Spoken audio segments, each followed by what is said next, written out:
Hey everybody, this is ep1-LODWise, and today we are going to be talking about Luke Cage Episode 1. Yeah, better late than never, I guess.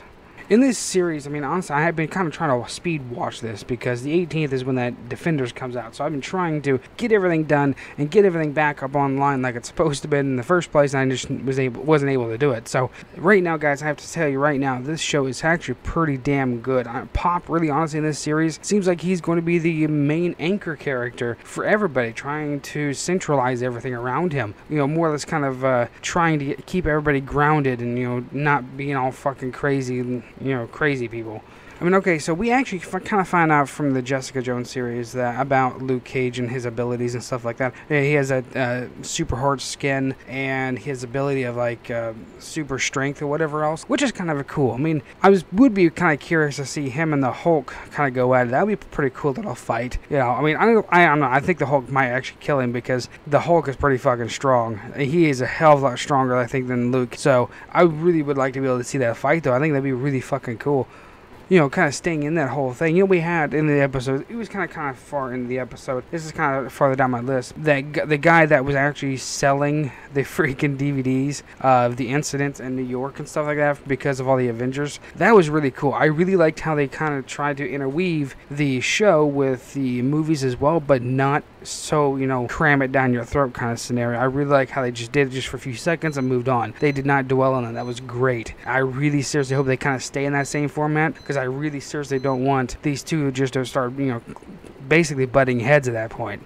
In this one, you actually really see some major corruption in Harlem, just like we saw with Fisk and whatever else in the Daredevil series. And that dude was a fucking whack job. I mean, he's still, of course, alive and whatever else. But in this one here, we're actually starting to see more into the government corruption in this area, trying to, you know, with the councilwoman and her cousin there owning that bar. The biggest thing is the biggest problem, I think, when they brought in freaking Shades. I mean, Shades in this series is very shifty. He is a lying piece of shit that, honestly, in my opinion, should have been taken care of in this first episode, because I got to watch the second episode, you know, to write these episodes out, and I really believe they should have killed that little fucker in the very beginning, got rid of him out of the picture completely, because he just more or less causes problems that is just not even worth it.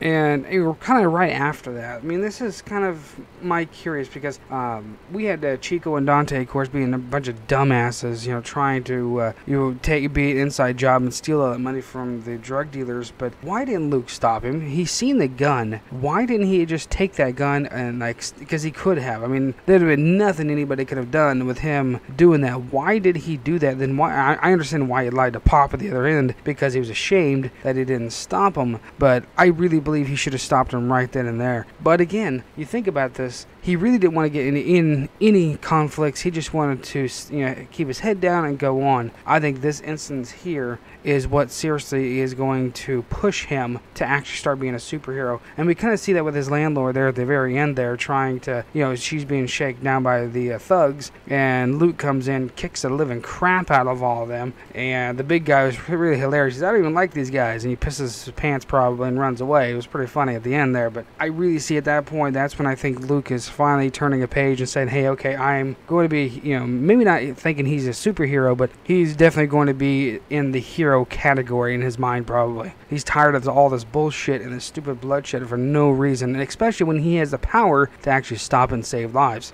But I have to say, so far, this show is actually getting pretty damn good. Let's go ahead, and I think we're going to call this one a damn good episode. I really like how it kind of kicked it off. It didn't really shove a whole lot of stuff down your throat. It was just basically step by step. And I really hope they continue the IronFist series the same way. That one, it seems like it's going to be a little more, I don't know, kind of up and down on that one. But this one actually seems pretty damn good. I really hope they keep this series. I don't want this to be a one-season series because I think this one deserves something more. But, well, guys, we're going to leave this here. We're going to get to the next episode here, guys, but leave your comments and theories down there. I definitely read them, and I don't know a lot about Luke Cage character. I would like to do some more research on this one. I think I may have a couple comics in my collection probably, but I want to start looking into this character. This guy honestly seems like he has a pretty well-rounded storyline and not some just you know, one-hit wonder kind of thing. So this is going to be kind of interesting. But guys, well, I will catch you guys next time.